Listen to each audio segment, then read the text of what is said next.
அப்பா அம்மாவா இருந்தாலுமே சார் அந்த ஒரு ப்ரைவசி வந்து குழந்தைங்க எதிர்பார்ப்போம். எல்லாருமே எதிர்பார்த்துருப்போம்ல. நான் சின்ன வயசுல இருக்கும் போதும் எதிர்பார்த்துருப்பேன். இப்போ நீங்களுமே எல்லாருக்குமே இருக்கும் அந்த ப்ரைவசி. அந்தந்த ஏஜுக்கு ஏற்ற மாதிரி இருக்கும் ப்ரைவசி. பட் அதுக்காக வந்து அந்த ப்ரைவசி வந்து லிமிட் இருக்கு.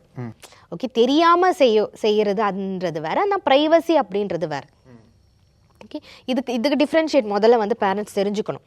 அந்த ப்ரைவசி வந்து இப்போ நீ என்ன டைரியில் எழுதுற காமி என்கிட்ட, அதாவது இது அப்பா அம்மா கேட்டால் பரவாயில்ல சார், இது வந்து அத்தை மாமா சித்தப்பா சித்தி எல்லாம் வந்து கேட்கும் போது அந்த குழந்தைக்கு என்ன இருக்கும்? நான் தான் அதை சொல்லி கொடுத்தேன். அந்த அவங்களுக்கு சில ட்ராமாலேருந்து வெளியில் வரணும் அப்படின்றதுக்காக நீ எழுது, உனக்கு பிடிச்ச விஷயங்களை பண்ணு.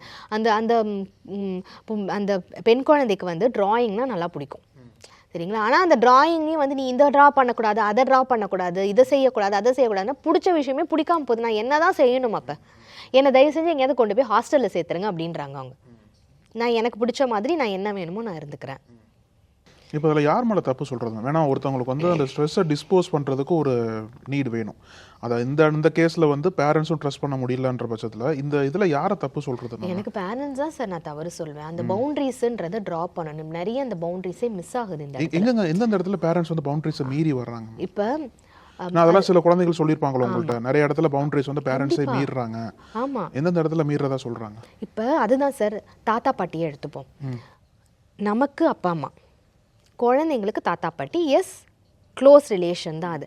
ஆனால் என்ன சொல்கிறாங்க பசங்க அப்படின்னா, எனக்கும் அப்பா அம்மாக்கும் உள்ள நடக்கிற சில விஷயம் அது ஏன் தாத்தா பாட்டிகிட்ட போகணும்? ஏன்னா அதை தாத்தா பாட்டிக்கிட்ட போகும்போது அவங்களோட வயசு வேறு, அவங்களோட ஜென்ரேஷன் வேறு, அவங்க பார்க்குற கண்ணோட்டமே அப்பா அம்மாவே இதை புரிஞ்சுக்கல. அப்போ அந்த தாத்தா பாட்டியோட கண்ணோட்டம் எப்படி இருக்கும் அந்த இடத்துல?